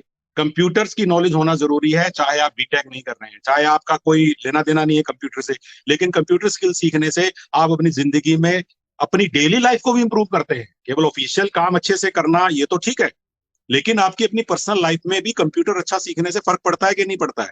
जो चीज हमें सर्च ही नहीं करनी आती, हम 2 घंटे में सर्च कर रहे हैं, आज 5वीं क्लास का बच्चा 1 मिनट में करता है। क्यों? क्योंकि उसको हमसे ज्यादा टेक्निक पता है। तो आपने देखा होगा, आपको जब कोई चीज फोन में समझ में नहीं आती, आप बच्चे से पूछते हैं, बच्चे को कहां से आई? बच्चे यूट्यूब पे वीडियो से सीख लेते हैं, बच्चे दोस्तों से डिस्कस कर लेते हैं। हमसे अभी ये सब मशक्कत होती नहीं है। तो क्यों नहीं हम हमारे स्टूडेंट्स का ऐसा ओरिएंटेशन बिल्ड कर दें कि जब वो कोरोना के बाद अपनी क्लासेस में वापस आए, तो वो ये कह सके कि सर, हमने अपने ये 6 महीने बर्बाद नहीं किए। हो सकता है कि अभी 3-4 महीने और चले, अपन नहीं कह सकते अक्टूबर में खुल जाएंगे कि नवंबर में खुल जाएंगे, लेकिन जब भी स्कूल कॉलेज यूनिवर्सिटी खुलेंगे, तो हमारे बच्चों को ये महसूस नहीं होना चाहिए कि हमारे इंस्टीट्यूट ने हमारी कोई मदद नहीं की, उन्होंने इन 6 महीनों में हमें केवल फीस के नोटिस भेजे। ये फीलिंग मत आने दीजिए, क्योंकि ये मैं भी महसूस कर रहा हूं मेरे मेरे बच्चों के बारे में। तो इसीलिए मैं आप लोगों को एक as a parent, as a citizen ये रिक्वेस्ट करूंगा कि फीस लेना भी जरूरी है, जो भी बनती है, लेकिन कहीं ना कहीं माँ बाप को यह एहसास दिलाइए कि ऐसे समय में हम आपके बच्चे के साथ खड़े थे। असाइनमेंट्स के लिए धमकाने की बजाय उसकी ओरिएंटेशन की क्वालिटी पे ध्यान दीजिए। कई कई इंस्टीट्यूट ने क्या किया है, मैं आपको उदाहरण देता हूँ। कई इंस्टीट्यूट ने तो ये किया, आपको क्यूसेरा पे जाके कोर्स करने पड़ेंगे। 5 कोर्स करिए 1 महीने के अंदर, 4 कोर्स करिए। आप बच्चे को जबरदस्ती एक कोर्स कराने के लिए एनरोल करवा रहे हैं, वहां फीस लगती है, बच्चा किसी तरीके से उसको मैनेज करके सर्टिफिकेट ले रहा है, आपको सबमिट कर रहा है, आप बच्चे को उसके बेस पे ग्रेड दे रहे हैं। क्यूसेरा के कोर्स हम क्यों करें?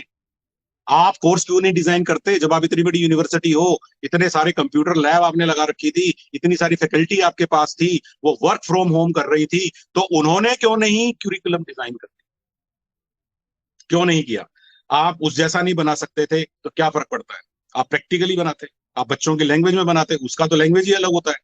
जी, जो बच्चा आज राजस्थान में एक हिंदी इंग्लिश मिक्सचर में पढ़ रहा है, उसको टोटली आप एक अलग दुनिया के कोर्स कराने के लिए कह देते हैं, और बच्चा किस तरह से मैनेज कर लेता है। हम भी 2-2, 3-3 हजार रुपए पर कोर्स भर के 15 हजार रुपए खर्च कर देते हैं, लेकिन at the end of the day उसका फायदा क्या हुआ, ये कोई एनालिसिस कर रहा है क्या?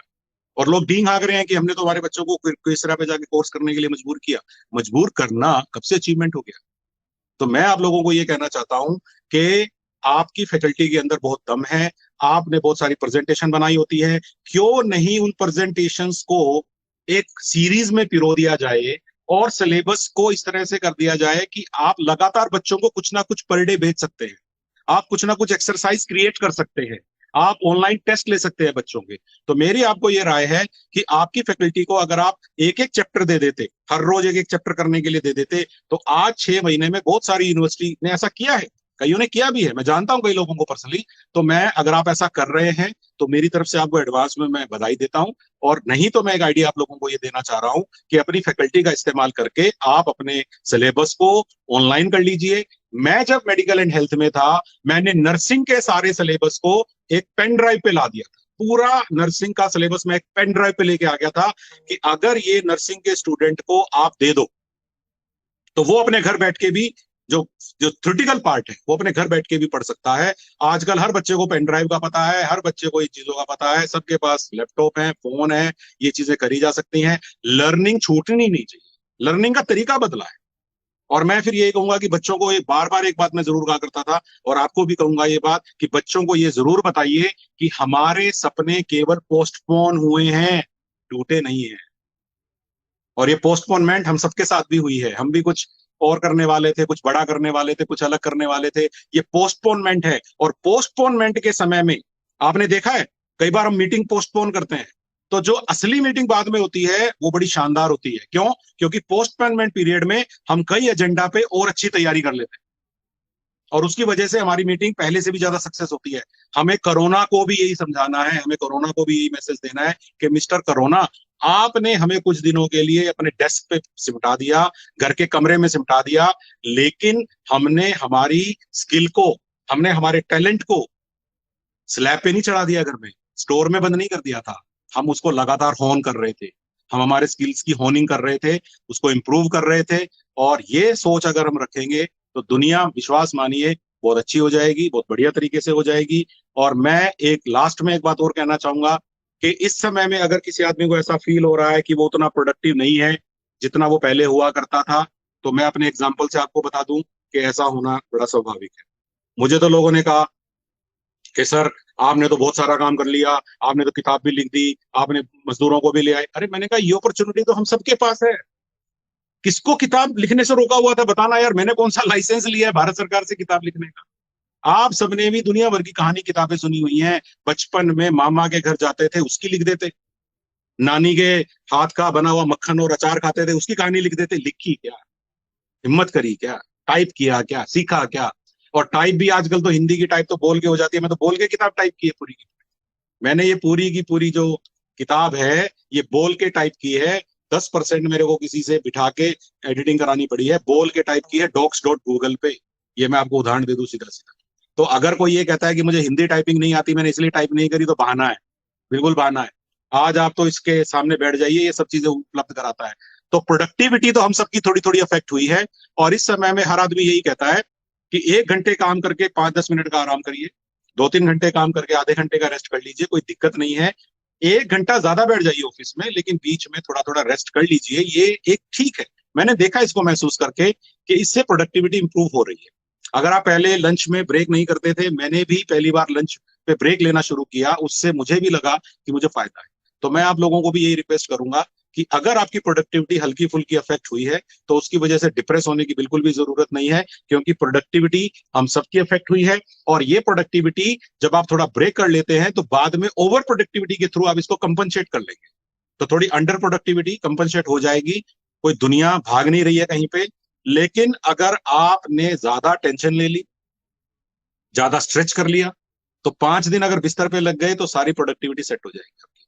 वो सारा कहा सुना, मतलब वो सारी सावधानी का कोई असर नहीं पड़ेगा। सावधान रहना है, लेकिन इस तरह से। तो मैं एक छोटी सी बात और कहना चाहूंगा कि हम में से कई लोगों को ये डर लगने लगता है कि क्या मैं वैसा ही काम कर पाऊंगा, क्या वैसे ही सब कुछ हो पाएगा। तो बहुत सारी कहानियां, बहुत सारे किस्से मैंने इसमें दिए हैं कि यस, आपकी दुनिया आपको वापस मिल जाएगी, कोई भी चक्कर नहीं है। इंसान की वैल्यू कभी कम नहीं होती, इंसान वैसा ही रहता है। एक छोटा सा उदाहरण मैंने इसमें और दिया है, वो कहानी काफी फेमस है कि एक स्पीकर स्टेज पे भाषण दे रहा था, उसके सामने किसी कॉलेज के स्टूडेंट और फैकल्टी बैठी हुई थी, और उस स्पीकर ने अपनी जेब से एक 2000 का कड़क नोट निकाला और लोगों को कहा कि ये 2000 का नोट कोई लेना चाहता है क्या। सबने हाथ खड़ा कर दिया कि हाँ ले लेंगे, 2000 का कड़क नोट लेने में क्या दिक्कत है। अब उसने कहा अच्छा। उसने उस नोट की ऐसे फोल्ड करके एक ऐसे बीड़ी सिगरेट सी बन जाती है गोल गोल, ऐसे बना के कहा अब ले लोगे। सबने कहा क्यों नहीं ले लेंगे, इसमें क्या है, तो दे दो। फिर उसने उस नोट को अपने हाथ में लेके बुरी तरह से मरोड़ दिया, ऐसे तोड़ मरोड़ कर दिया, ऐसे वो हो गया। तो आप देखिए कि जब वो ऐसे हो गया, उस नोट को उसने बुरी तरह से तोड़ मरोड़ दिया, और फिर कहा कि अब कोई लेना चाहता है क्या। सबने कहा अभी भी कोई दिक्कत नहीं है, दो आप तो। अब लास्ट में उसने नोट को जमीन पे फेंक के जूतों से पीटना शुरू कर दिया, नोट की इंसल्ट कर दी, बेइज्जती कर दी। फिर कहा कि अब कोई इस नोट को लेना चाहता है। सबने कहा दे दो यार, अगर देना है तो 5 बार पूछ चुके हो, हमने तो 5 बार हाँ की है। मैं क्या कहना चाह रहा हूँ, मैं ये कहना चाह रहा हूँ कि 2000 रुपए का नोट जब कड़क होता है, जब आप उसको मोड़ देते हैं, तोड़ देते हैं, हाँ लिखिए तो मत, कम से कम, मैं लिखने का तो नहीं कहूंगा, लेकिन आप उस नोट को कैसे भी करके जेब में पटक लीजिए, उससे 2000 रुपए का ही सामान आता है, 1999 का नहीं आएगा। तो आप लोगों को भी मैं यही कहना चाहता हूँ कि आप भी 2000 रुपए के कड़क नोट हैं। वैसे तो आपकी वैल्यू करोड़ों में है, लेकिन उदाहरण के लिए कह रहा हूँ। और अगर आप एक अपने आप को ऐसा नोट मानते हैं तो करेंसी की वैल्यू कम थोड़ी होगी। तो करेंसी नोट है। तो आप जब वापिस अपने क्लास में लेक्चर देने जाएंगे, या आप स्टूडेंट के तौर पे वापिस लेक्चर अटेंड करने आएंगे, या आप एग्जाम देने जाएंगे, एग्जाम लेना चाहेंगे, पेपर सेट करने जाएंगे, हमारी हर चीज वापिस आ जाती है। कुर्सी में बहुत दम होता है। जो भी हमारी कुर्सी हो, चाहे वो एक बनिए की दुकान में हो, चाहे वो एक अधिकारी की ऑफिस में हो, चाहे वो एक चांसलर साहब की उनकी यूनिवर्सिटी में हो, हर कुर्सी में ये दम होता है कि ये हमें बाउंस बैक करा देती है अपने उद्देश्यों के प्रति। ये मैंने आप मुझसे बेहतर आप भी जानते होंगे। तो इसीलिए हमारी productivity, it will come back, need not worry. हम बिल्कुल अपने मनोबल को गिरने नहीं दें, मैं ये कहना चाह रहा था। और एक बाउंस बैक पे जब तक मैं अपनी बात पूरी नहीं करूंगा, मेरा आज का ये पूरा नहीं होगा। मैं बाउंस बैक के ऊपर एक बहुत जबरदस्त मैंने इसमें लिखा है। मेरे उस का नाम है, उस कहानी का नाम जो है वो आपको मैं बताऊं, उस कहानी का नाम है रॉक बॉटम स्थिति से केवल एक ही रास्ता होता है, शीर्ष की ओर। रॉक बॉटम, रॉक बॉटम का मतलब है कि जब व्यक्ति ये महसूस करता है कि मेरी लाइफ में अब सबसे बुरा हो चुका है मेरे साथ, मैं बिल्कुल तली में लग गया हूं, पाताल लोक में आ गया हूं, अब खोने के लिए कुछ नहीं बचा मेरे पास। चलिए मैं तो ये मान लेता हूं कि आप दुनिया के सबसे सबसे ज्यादा दुर्भाग्यशाली आदमी थे, और आप तो बिल्कुल डिप्रेस हो चुके हैं, अब आपके पास तो कुछ नहीं बचा है, आप बिल्कुल बर्बाद हो गए, आप तो प्रोफेशनली, पर्सनली, हर तरह से, फैमिली। तो मैं तब भी आपको एक बात कहता हूं, मुस्कुराइए। अब आप कहेंगे कि साहब पूरी तरह बर्बाद होने में मुस्कुराना कैसा है, तो मैं ये कहूंगा कि मुस्कुराना ऐसे है कि जब आदमी के पास खोने के लिए कुछ नहीं होता है तो उसके पास केवल पाने को होता है। यानी कि अगर मैं तली में लग जाऊंगा, अब तली में तो और कोई जगह बची नहीं, अब तो मैं जो जिंदगी में जो भी करूंगा, अब मैं ऊपर ही जा सकता हूं। यानी कि मेरे पास अब केवल पाने को ही है। तो डीप फ्रॉक की स्टोरी मैंने इसमें बताई है, जो कि बड़ी पॉपुलर स्टोरी है, 4 लाइन की स्टोरी डीप फ्रॉक की, और इतनी पॉपुलर क्योंकि मैसेज है जिंदगी का कि मेंढकों का एक दल, फ्रॉक का एक जो ग्रुप था, वो जंगल में से जा रहा था। और 2 मेंढक एक गड्ढे में गिर गए। वो 2 मेंढक जब गड्ढे में गिरे बेचारे, उन्होंने देखा कि गड्ढा तो बहुत गहरा है, हम बाहर नहीं आ पाएंगे। और आप देखिए कि उन्होंने बहुत कोशिश की लेकिन वो नहीं आ पा रहे थे, लहूलुहान हो गए, कूदते कूदते, कभी पत्थरों से टकरा रहे हैं, कभी नीचे गिर रहे हैं। तो बाकी के मेंढक जो गड्ढे के कोने पे खड़े थे, मुहाने पे खड़े थे जो मेंढक, उन्होंने अपने दोस्तों को कहा, अरे भाइयों रहने दो, तड़फ तड़फ के मरने से अच्छा है यही ऐसे मर जाओ, कुछ नहीं होने वाला, ये गड्ढा ज्यादा गहरा है, नहीं निकल पाओ। लेकिन एक मेंढक तो मानने को तैयार नहीं था, वो तो कूदता ही रहा, कूदता ही रहा, कूदता ही रहा। और एक समय में ऐसा हुआ कि कूद के बाहर आ गया। अब वो कूद के जैसे ही बाहर आया तो बाकी मेंढकों को बड़ा गुस्सा आया कि यार ये कैसा आदमी था, और उसकी तरफ गुस्से से देखने लगे तो पता चला कि यार वो तो बहरा है, वो तो डीफ है। और उसको ये लग रहा था कि जब वो उसको कह रहे थे कि गड्ढे में ही रहे, गड्ढे में ही रहे, उसे लगा कि मेरे दोस्त कह रहे हैं कि आजा बाहर आजा, एनकरेज कर रहे हैं। तो कई बार आदमी को डीप फ्रॉग हो जाना चाहिए ऐसे लोगों के प्रति जो केवल डिस्करेज करते हैं, क्रिटिसिज्म करते हैं, केवल हतोत्साहित करने के लिए बने हैं। और अनफॉर्चुनेटली जिन अंकल आंटी से मैं हमेशा ये उम्मीद करता था कि ये मुझे जीवन में आगे बढ़ने के लिए प्रेरणा देंगे, सबसे ज्यादा मुझे वो डिप्रेस कर रहे हैं। जिस गुरुजी से, जिस मेंटर से, जिस मार्गदर्शक पे, मैं गाइड पे विश्वास करके जिंदगी में चला, वो मुझे हमेशा यही कह रहे हैं कि कुछ नहीं बचा, कुछ नहीं होने वाला, कुछ नहीं हो सकता। अरे कमाल है यार, तुम्हारी ड्यूटी एनकरेज करने की थी यार, तुम डिस्करेज करे जा रहे हो। तो मैंने एक चैप्टर इस पे भी लिखा है, डिस्करेजमेंट पे। चैप्टर नंबर है इसका नंबर 3, चैप्टर नंबर 3 ही है। और मैंने इसमें महाभारत की स्टोरी ली है, महाभारत की स्टोरी ली है, महाभारत की स्टोरी ली है। महाभारत की स्टोरी में आप देखेंगे कि मैंने ये लिया है कि महाभारत में कर्ण जो था, उसका जो सारथी था वो राजा शल्य थे। और राजा शल्य को कृष्ण भगवान ने तैयार कर लिया था इस बात के लिए कि आप युद्ध तो चाहे दुर्योधन की तरफ से लड़ लो, लेकिन आप जब कर्ण के सारथी बनोगे तो कर्ण को हमेशा डिस्करेज करते रहना। बोले ठीक है, इतना तो मैं कर लूंगा। और जब भी कर्ण युद्ध में जाता था, राजा शल्य उसको जलीकटी सुना के उसको डिप्रेस करते रहते थे, और डिप्रेस करते रहते थे। उधर कृष्ण अर्जुन जी को जब रथ पे लेके जाते थे कृष्णा जी, तो वो उनको एनकरेज करते रहते थे। और आप देख लीजिए, कर्ण बाद में अपनी गलती से मर गए और अर्जुन ने युद्ध को जीता। तो कहने का मतलब क्या है, एनकरेजमेंट और डिस्करेजमेंट में बड़ा फर्क होता है। आपको लगता नहीं है, लेकिन आपके शब्द आदमी को बिखेर भी सकते हैं और उसको निखार भी सकते हैं। ये आपके ऊपर है कि आप बिखेरते हैं कि निखारते हैं, आपके अंदर कौन सा टैलेंट ज्यादा है। अनफॉर्चुनेटली हम खुद डिप्रेस हैं तो औरों को भी डिप्रेस कर देते हैं। हमें कोई कह रहा है, एक बड़ा फेमस एग्जांपल है ना, कि कोई ग्लास है, एक ग्लास है पानी का, आधा भरा है कि आधा खाली है। ये तो आप बचपन में ही सुन लेते हो तीसरी चौथी क्लास में, कि जो पेसिमिस्टिक आदमी होता है वो कहता है आधा गिलास खाली है, जो ऑप्टिमिस्टिक आदमी होता है, सकारात्मक आदमी होता है, वो कहता है आधा गिलास भरा हुआ है। और जो मेरे जैसा आदमी होता है वो कहता है कि पानी है, पियो, प्यास बुझाओ।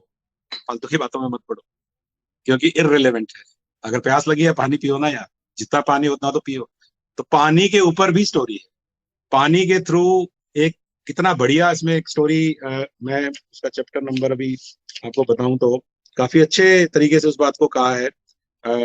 उस कहानी में भी रेगिस्तान में एक आदमी पानी की तलाश कर रहा होता है, और बिलीव मी इट वर्क्स, ये कहानी की थीम है, बिलीव मी इट वर्क्स। और मैं भी आप सबको कहता हूं कि बिलीव मी इट वर्क्स। हम लोग बस स्टैंड पे जाते थे, मजदूरों के बीच में जाते थे, स्टूडेंट्स के बीच में जाते थे, सारे लोग कहते रहते थे कि सर खतरा है, खतरा है। मैंने कहा यार, अगर मैं अपने घर बैठा रहूंगा तो मैं मेरे कंडक्टर ड्राइवर से काम कैसे करवाऊंगा। मेरे कंडक्टर ड्राइवर को मुझे लगातार ये फीलिंग देनी पड़ेगी, उनके अधिकारी भी उनके साथ फील्ड में है, मुझे उनको भी सैनिटाइजर देना है, खुद के लिए सैनिटाइजर का इंतजाम करने के साथ साथ अगर मैं मेरे लिए मास्क ले रहा हूं, उनको भी मास्क दिलवाने हैं। मुझे सैनिटाइजेशन मटेरियल मेरी सुरक्षा के लिए नहीं चाहिए, मुझे मेरे लोगों की सुरक्षा के लिए चाहिए, यात्रियों की सुरक्षा के लिए चाहिए। तो कृपया करके जीवन में सकारात्मकता को फैलाइए, ये बहुत जरूरी है। और पॉजिटिविटी ऐसा नहीं है कि खरीदी जा सकती है, मेरे कहने से भी पॉजिटिविटी नहीं आ सकती कि मैं आपको चाहूं तो पॉजिटिविटी आ जाएगी। मैं तो आपको एंगल दे रहा हूं, मैं तो आपको ओरिएंटेशन दे रहा हूं, मैं तो आपको फॉर्मूला दे रहा हूं। मेरा फॉर्मूला अगर आप जेब में रख लेंगे तो जेब में रह जाएगा, दिल में रख लेंगे तो काम आ जाएगा। अब आपको देखना है कि मेरा फॉर्मूला आप कहाँ रखने वाले हैं। तो कई बार जिंदगी में मैं एक बात आपसे पूछता हूं, यदि आपके परिवार में कोई बीमार नहीं हुआ, आप बीमार नहीं हुए, आपको वेंटिलेटर की जरूरत नहीं पड़ी, आपको अस्पताल नहीं जाना पड़ा, आपको अस्पताल के चक्कर नहीं काटने पड़े, भगवान नहीं करे आपकी फैमिली में कोई आपका नियर डियर आपके करीब नहीं रहा हो तो खुश होइए, पैसे फिर आ जाएंगे, स्टेटस फिर आ जाएगा, हम अपना नाम फिर कमा लेंगे।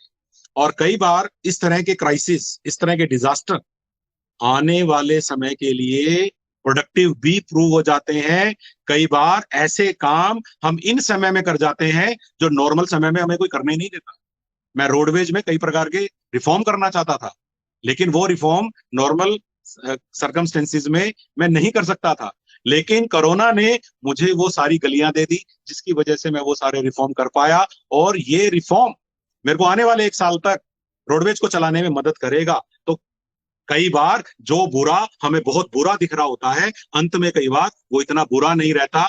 इस पर भी एक स्टोरी है, चैप्टर का नाम भी यही है कि शुरू में दिखने वाला बुरा अंततः इतना बुरा नहीं होता। वो पढ़िएगा। तो मैं आप लोगों को केवल एक बात कहना चाहता हूं कि ये किताब आपके घर में 70 साल के जो आपके पिताजी हैं वो भी पढ़ सकते हैं, आपका 15 साल का बेटा भी पढ़ सकता है, आपकी वाइफ भी पढ़ सकती है और आप भी पढ़ सकते हैं। फैमिली बुक है, ना ही इसमें कोई जासूसी है, ना ही इसमें कोई सेंसेशनल कहानी है। इसमें तो केवल यही बातें हैं जो मैंने आपको 1 घंटे में भी बताई हैं। इसी पॉजिटिविटी को मैं महसूस करता हूं मेरे अंदर, और इसी पॉजिटिविटी को दुनिया में बांटने की कोशिश करता हूं। तो मेरे ख्याल से जो बात मैं आप लोगों को कहना चाहता था वो यही थी। इसके अलावा तो बातें तो बहुत सारी हैं, लेकिन शायद हमारी जो 1 घंटे की मियाद है वो हो गई है। ओवर टू कोविद कुमार जी, आप कुछ और कहना चाहेंगे? Kovid, should I wind up now?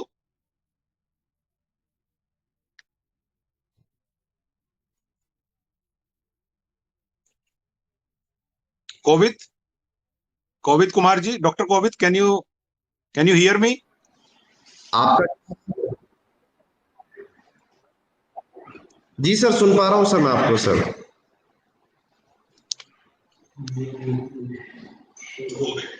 Ji sir, सुन पा रहे हैं सर। सुन नहीं पा रहा हूँ, एक्चुअली मैं आपको सुन नहीं पा रहा हूँ सर। लास्ट में एसकेडी यूनिवर्सिटी से वो अपना क्लोजिंग रिमार्क देना चाहते हैं आज के सेशन पे, तो मैं अभी उन्हीं की तरफ कैमरा ऑन कर रहा हूँ। Please listen to honourable chairperson sir.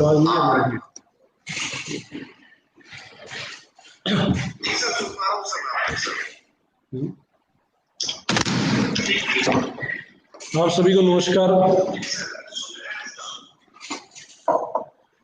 Honourable Naveen Jain साहब, अपेक्स यूनिवर्सिटी के वाइस चांसलर छंगानी साहब, गडोरिया जी, लॉर्ड्स यूनिवर्सिटी के vice chancellor sir, registrar sir, सभी फैकल्टीज और सभी स्कॉलर्स और सभी स्टूडेंट्स जो आज इस सेशन से जुड़े हुए हैं, सबसे पहले तो मैं एक बार पुणे यूनिवर्सिटीज की तरफ से और हनुमानगढ़ की तरफ से स्पेशल वेलकम करूंगा सर का, क्योंकि सर यहाँ कलेक्टर रहे हुए हैं और इनकी जो कार्यशैली है वो मैंने एज ए कलेक्टर भी बहुत नजदीक से इनको देखा हुआ है।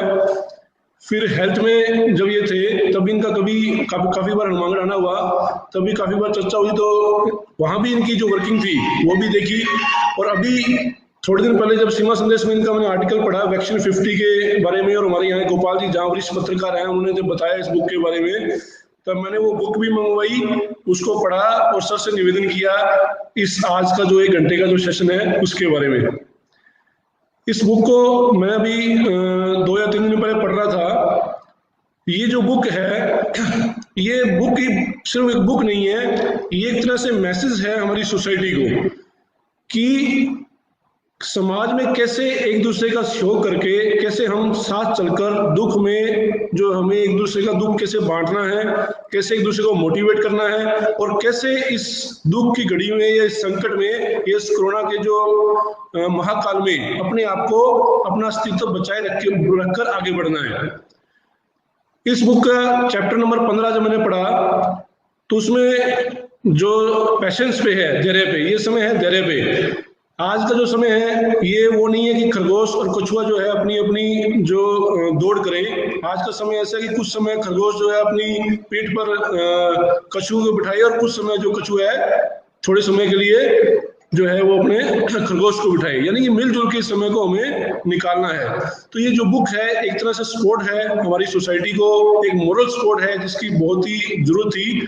मैं निवेदन करूंगा सभी वाइस चांसलर से, सभी जो डीन है एजुकेशन डिपार्टमेंट के, उनसे कि इस बुक को एकेडमिक काउंसिल में पास करके यदि पॉसिबल हो तो सभी स्टूडेंट्स को भी आप एक एक एडमिशन के टाइम में सभी को डिस्ट्रीब्यूट करवाएं, और अपने जो पीएचडी स्कॉलर्स हैं उनको भी भेजें, और अपनी जो लाइब्रेरी है उसमें भी रखवाएं, क्योंकि ये बुक एक बुक ही नहीं है, एक लाइफ स्किल्स के ऊपर पूरी की पूरी एक जो है वो स्टोरी है।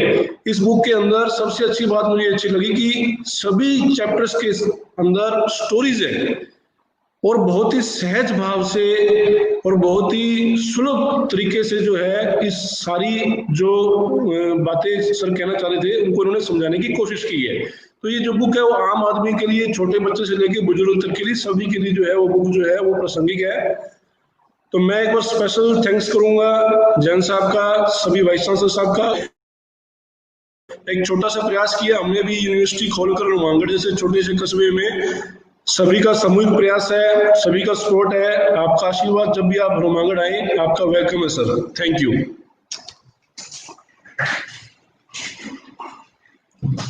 बहुत बहुत धन्यवाद honourable chairperson Dinesh Juneja sir. और बाकी आप सबका मैं बहुत बहुत धन्यवाद देना चाहूंगा। सबसे पहले नवीन जैन सर का, क्योंकि आप सब जानते हैं कि जो रोडवेज बस है, राजस्थान रोडवेज बसेस, वो हमारी लाइफलाइन है, और उनके एक एक व्यक्ति की चिंता करना, उनके बारे में सोचना, लॉकडाउन के बारे में आपने सोचा, और किस तरह से उनमें सफर करने वालों के बारे में भी सोचा, यानी पूरे राजस्थान को अपना परिवार मानते हुए आपने उनके बारे में सोचा। उनके लिए जो प्रयास किए वो बहुत ही सराहनीय प्रयास है, और आपकी जो बुक है डेफिनेटली वो लाइफ मैनेजमेंट और लाइफ को आगे बढ़ाने वाली, लाइफ के अंदर ऑप्टिमिज्म लाने के लिए, लाइफ के अंदर पॉजिटिविटी लाने के लिए किस तरह से हेल्प करेगी, ये डेफिनेटली बहुत अच्छी बुक है। और छंगानी सर का भी मैं बहुत बहुत धन्यवाद करूंगा कि अपने बिजी शेड्यूल में से हमारे लिए टाइम निकाला, और हमारे honourable vice chancellor sir professor M K Gadolia जी का भी मैं बहुत बहुत धन्यवाद करूंगा कि आपने भी हमारे लिए समय निकाला, और लॉर्ड्स यूनिवर्सिटी भी हमारे साथ में एसोसिएट रहे, पर लेकिन वो किसी नेटवर्क की वजह से हमारे साथ नहीं जुड़ पाए, उनका भी बहुत बहुत धन्यवाद है। और जितने भी हमारे साथ में फैकल्टी मेंबर तीनों यूनिवर्सिटीज के और जो पीएचडी स्कॉलर्स स्टूडेंट्स हमारे साथ जुड़े, सभी का बहुत बहुत धन्यवाद। इसी के साथ हम आज का सेशन यहीं खत्म करते हैं। बहुत बहुत धन्यवाद। धन्यवाद आप सभी का।